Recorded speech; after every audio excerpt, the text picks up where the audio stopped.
Should you use a queen excluder?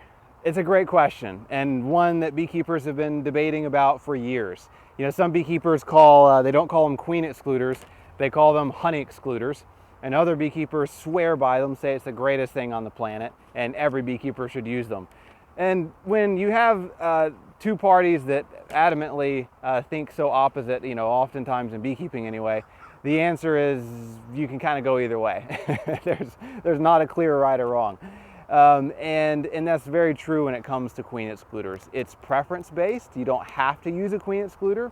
It does make extracting honey a little bit easier. It keeps the queen out of your honey supers, but it can slow down honey production a bit in certain circumstances. So I'm quickly going to tell you, should you use one or not, and then how to use it.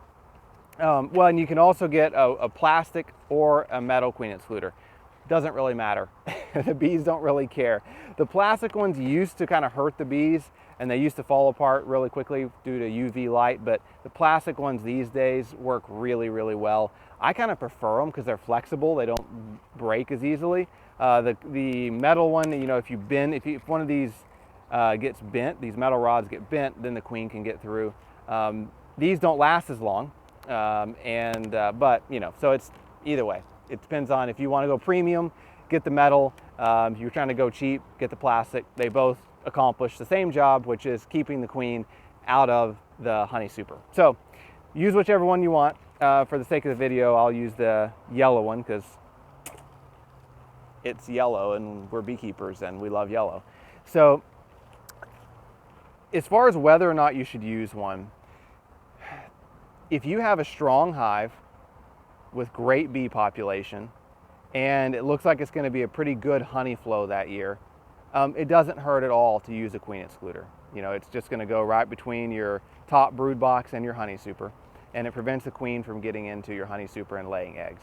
So if you have a mediocre hive, if your hive isn't that strong and your honey flow isn't looking to be that great, then it can really slow them down from storing honey up into your honey super. So that's kind of the determination for me. I mean, if my bees look great bee population, bursting at the seams full of bees, and my nectar flow looks really good that year, sure, queen excluders are a great tool to make extracting and harvesting honey simpler.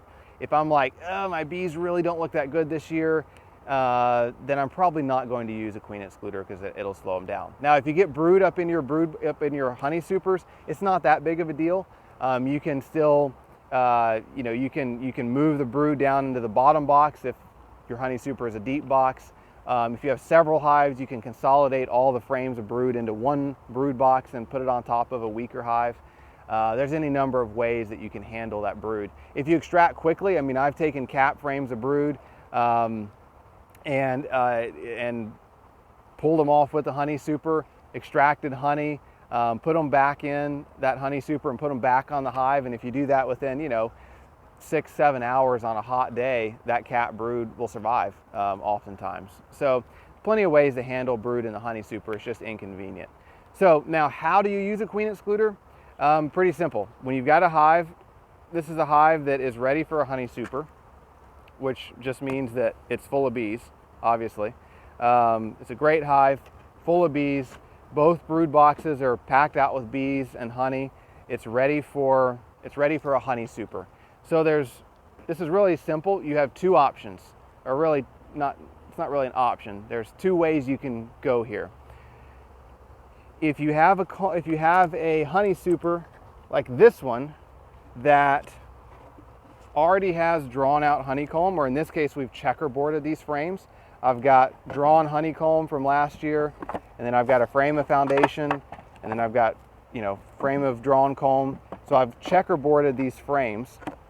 So I've already got, you know, 50% of the super is already drawn comb. So if you've checkerboarded or your honey super is completely drawn comb, then just put on the queen excluder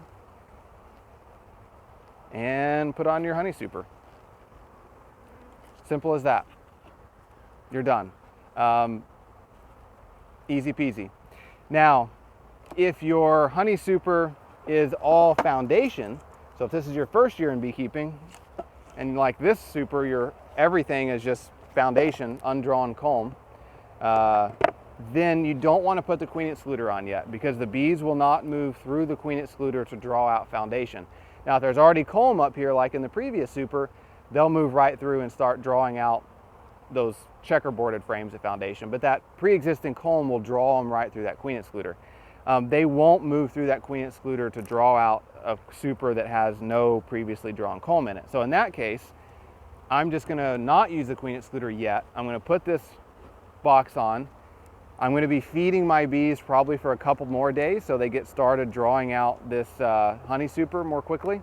And once they've got about a fist-sized piece of comb drawn out on these middle 3 or 4 frames of foundation, then I'm gonna pull off the super. I'm gonna shake all the bees out because I wanna make sure my queen isn't up there. Put on my queen excluder and put my honey super right back up on top.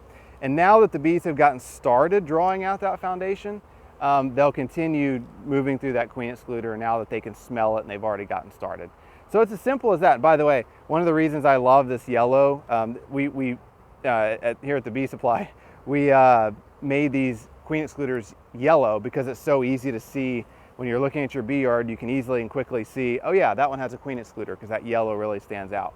But yeah, simple as that. And then that queen excluder just stays on until you harvest honey.